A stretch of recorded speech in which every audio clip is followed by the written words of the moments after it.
Assalamualaikum warahmatullahi wabarakatuh. Selamat pagi, salam sejahtera untuk kita semua. Perkenalkan, nama saya Dr. Hewan Dwida Agustina Suherman, MSI, yang merupakan Widya Iswara ahli pertama dari BBPKH Cinagara yang berasal dari Kementerian Pertanian.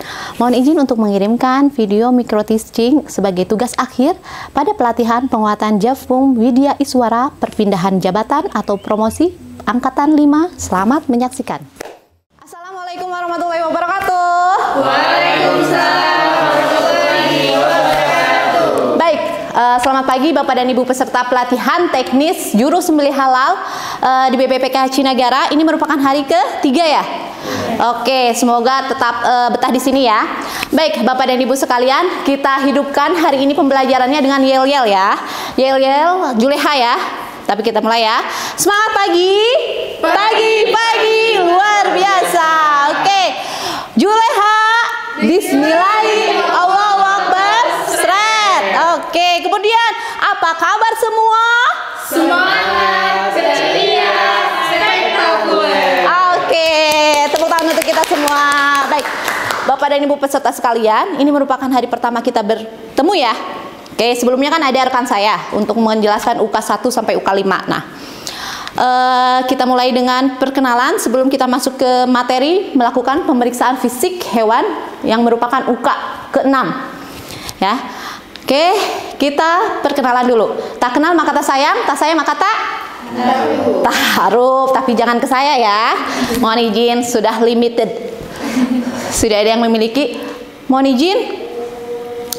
Kita perkenalan dulu, nama saya Dwida Agustina Suherman, merupakan Widya Iswara ahli pertama di BBPKH Cinagara, merupakan fasilitator OHA Smart, kemudian merupakan fasilitator juru sembelih halal atau Juleha, dan juga fasilitator Care Master atau kesehatan daging, dan juga asesor kompetensi bidang paramedik veteriner, dan asesor kompetensi juru sembelih halal. Nanti kalau Bapak dan Ibu peserta melakukan serkom, ya siapa tahu kita bertemu kembali ya. Jodoh siapa yang nggak tahu ya. Kemudian untuk pendidikan sudah saya paparkan, dan juga untuk nomor HP sudah ditayangkan. Jadi kalau nanti misalnya Bapak dan Ibu peserta ingin kontak terkait materi hari ini, silahkan. Terkait materi ya. Oke. Bapak dan Ibu, saya ingin berkenalan terlebih dahulu dengan Bapak dan Ibu. Baik, saya punya ini namanya apa? Pointer. Nah, saya sampaikan, nanti Bapak dan Ibu yang menyentuh ini, Yana, misalnya, Yana. Motonya apa dalam hidup? Semangat selalu, misalnya. Kayak gitu ya. Oke, silahkan. Nama? Sebelumnya perkenalkan, nama saya Yana, moto hidup saya berani memulai. Oke, lanjut langsung. Salman. Nama saya Salman, moto hidup saya jangan protes kalau lagi proses. Oke, lanjut. Oke, nama saya Wanda, moto hidup saya berani menyelesaikan apa yang udah kita mulai. Oke, lanjut. Berani menyelesaikan apa yang kita mulai, betul.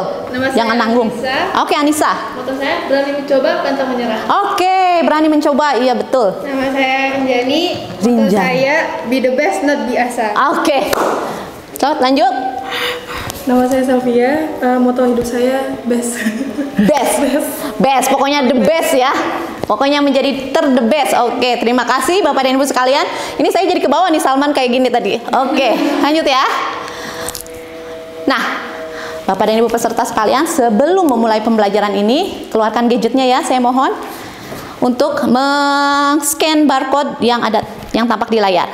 Oke, isilah sesuai dengan pengetahuan Bapak dan Ibu peserta. Jangan terlalu berpikir banyak, karena ini namanya pretest. Oke ya? Oke, terima kasih. Nah, selanjutnya deskripsi singkat dari pelatihan ini, di mana Bapak dan Ibu mampu nanti menerapkan pengetahuan, sikap kerja, dan keterampilan untuk juru sembelih halal. Kemudian melalui materi pokoknya ini terkait dengan kelayakan hewan yang disembelih itu seperti apa. Dan mengetahui persyaratan tanda-tanda kehidupan. Hasil belajar yang diinginkan di sini yaitu dalam mata pelatihan ini peserta dapat mengidentifikasi tanda-tanda kehidupan pada hewan sembelih yang layak. Kemudian metode yang dilakukan ini adalah ceramah interaktif ya antara kita. Kemudian diskusi kelompok, nanti akan ada diskusi, simulasi, dan analisis kasus. Oke ya. Lanjut ya. Ini untuk agenda pembelajaran hari ini. Silahkan dicermati, disimak. Jangan sampai nanti ada pengajuan. Soalnya tidak ada banding di sini ya. Oke? Gas ya. Oke.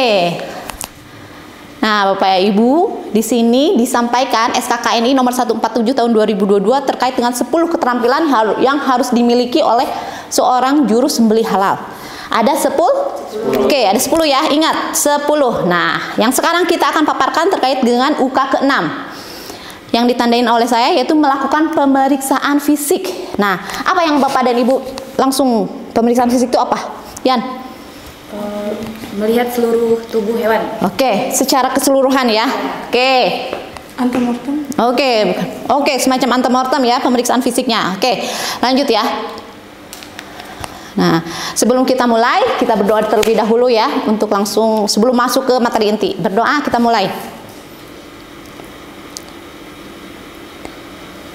Amin. Oke, Bapak dan Ibu sekalian, telah sampailah kita kepada materi inti yang sekarang yaitu mengidentifikasi hewan yang layak disembelih itu apa aja. Yang pertama, hewan halal. Yang kedua, hewan tersebut itu jenis kelaminnya biasanya kalau untuk sembelih jantan ya. Karena betina produktif itu dilarang. Oke, oleh peraturan. Kemudian umur hewannya sesuai dan cacat atau tidak, itu tidak cacat ya. Kemudian apa sih yang harus diperiksa oleh seorang juru sembelih, yaitu dari temperamen perilaku hewan yang disembelih akan menentukan prioritasnya. Kalau misalnya hewan yang agresif itu harus digimanakan. Kalau misalnya hewannya ambruk atau luka itu harus digimanakan, ya kayak gitu. Jadi di sini ada prioritasnya. Yang pertama didahulukan. Didahulukan ini kalau misalkan dia mengalami luka yang menyebabkan dia ambruk, tidak bisa gerak dimanapun. Nah itu didahulukan karena potongannya darurat. Kemudian ada luka terbuka juga. Kemudian untuk darurat seperti tadi dia mengalami ambruk, kemudian ditunda apabila pemeriksaan menunjukkan bahwa hewan tersebut misalnya panas, bisa jadi karena cuaca, maka ditunda dulu untuk dicek lagi, ataupun yang menuju ke sesuatu penyakit. Kemudian ditolak apabila dia teridentifikasi memiliki penyakit zoonosis yang bisa berbahaya untuk kita, ya. Oke, itu merupakan materi. Kita kemudian untuk hari ini kita akan games dulu nih. Games dulu di siang hari. Ini biasanya kan agak-agak sedikit melehoy gitu ya. Nah, untuk games ini tadi udah ada saya siapkan kocokan namanya ya. Baik. Saya buka dulu. Oke. Teng. Oke. Untuk yang pertama, bagaimana menentukan hewan yang layak disembelih? Salman? Yang layak disembelih hewan yang halal, tidak cacat, umurnya pas. Oke. Dan tidak betina yang produktif atau produktif. Oke, iya betul, karena itu dilarang ya. Oke, yang kedua ya, sebentar. Yang kedua, mungkin di sebelah sini bisa mungkin. Yang kedua siapa? Terkait dengan prioritas hewan layak sembelih itu apa aja? Silahkan. Oke, yang pertama itu didahulukan, ditolak, darurat, dan ditunda. Oke, didahulukan, ditolak, darurat, dan ditunda ya. Betul, berarti udah masuk ya. Setuju semua jawabannya? Oke, ini videonya kita lihat. Video yang pertama terkait dengan daging. Perbedaan daging, warna daging ya. Oke, yang kedua kita lihat. Dipuasakan dulu selama 12 jam. Oke, ya. Apa yang bisa Bapak dan Ibu peserta simpulkan dari video tersebut? Terkait dengan kesejahteraan hewan ya? Ya, betul. Terkait dengan kesejahteraan hewan, di mana kalau misalnya hewan yang penerapannya kesejahteraan hewannya diterapkan, maka dia akan menghasilkan kualitas daging yang bagus ya. Nah, sekarang terkait dengan gamification nih. Kita melakukan permainan untuk menyelesaikan kasus. Skenario kelompoknya ini ada kelompok 1, kelompok 2. Jadi saya langsung pilih aja ya. Kelompok 1 Yana, Salman, dan Wanda. Kelompok 2 Anissa, Rinjani, dan Selvia. Untuk kasusnya, kasus pertama grup Salman, kasus kedua grup Selvia ya. Oke. Nah. Ya. Oke, Bapak dan Ibu peserta sekalian, tadi sudah kita lakukan role play. Role play di sini tadi kan sudah menggunakan ini ya, dokter hewan, juleha, peternak, paramedik. Nah, sebelum diakhiri, apakah ada pertanyaan? Silahkan. Silahkan Banda. Ingin bertanya, jika ditemukan di suatu RPH nih, ada yang menyembeli betina yang produktif, itu bagaimana ya dok ya? Itu memiliki dia akan diberikan hukuman, tapi apabila betina tersebut mengalami pengecualian, ya di sini ada pengecualian untuk ketentuan tersebut, yaitu betina itu sudah mandul, kemudian betina tersebut sudah 5 tahun melahirkan, otomatis dia sudah tidak produktif lagi, kemudian dia itu memiliki penyakit, nah itu bisa disembelih di RPH. Ada lagi? Oke, siapa dulu nih? Oke, Anissa. Ya, izin bertanya dok, untuk terkait kondisi hewan, tanda-tanda gelisah pada hewan itu sama saja atau bagaimana ya? Oh, gelisah, tanda-tanda stres mungkin ya. Ya, salah satunya itu gelisah, kemudian dia mengeluarkan urinasi, dan biasanya kalau misalnya kita lihat kalau misalnya sapi yang stres itu dia kalau digerak-gerak suka tidak mau, itu tidak responsif. Nah itu sama saja. Kayak gitu. Sylvia? Dok, tadi kan dijelaskan di video tentang hewan yang stres. Pasti ada penurunan tentang kualitas dagingnya kan dok? Bagaimana kondisi daging tersebut karena stresnya itu dok? Oke, kalau untuk kaitan dari kondisi daging dengan stresnya itu, kalau misalnya si sapi mengalami stres kronis itu dia mengalami stres pada saat dia diturunkan. Nah, jadi hasil akhir dari dagingnya itu akan dark from dry. Jadi itu warnanya akan lebih gelap, kaku, dan juga tidak lembab. Kayak gitu, untuk hasil akhir dari kualitas dagingnya. Tapi kalau misalnya dia mengalami stres akut itu baru banget nih, mau disembelih, dia udah stres nih, kayak gitu. Nah itu dia akan menunjukkan PSE, kualitas dagingnya. Pale, soft, exudative. Jadi pale itu pucat, kemudian softnya lembek, kayak gitu, dan ada mengeluarkan air gitu. Ya, oke? Aman? Oke, kita lanjut ya. Tadi udah role play. Nah sekarang refleksi. Saya minta mengeluarkan lagi gadgetnya nih. Saya ingin tahu nih wawasan yang berharga nih yang Bapak dan Ibu dapat untuk pelatihan ini. Oke? Dan catat penerapannya.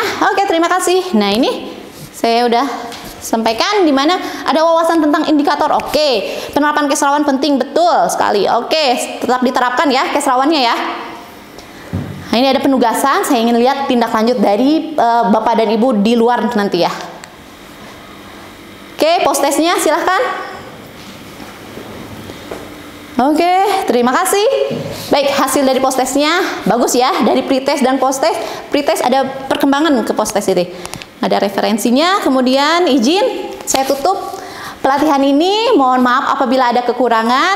Sebelumnya kita tutup dengan doa ya. Baik, kita berdoa. Mulai. Amin. Kita tutup dengan pantun ya. Siap ya? Cari udang di danau biru. Cakep. Jangan lupa membawa palu. Cakep. Jika ada hal yang keliru, mohon saya diberitahu. Oke, terima kasih Bapak Ibu peserta. Selamat siang. Silakan untuk makan ya hari ini. Terima kasih. Mohon maaf atas segala kekurangannya. Sampai jumpa di sesi selanjutnya. Assalamualaikum warahmatullahi wabarakatuh. Waalaikumsalam.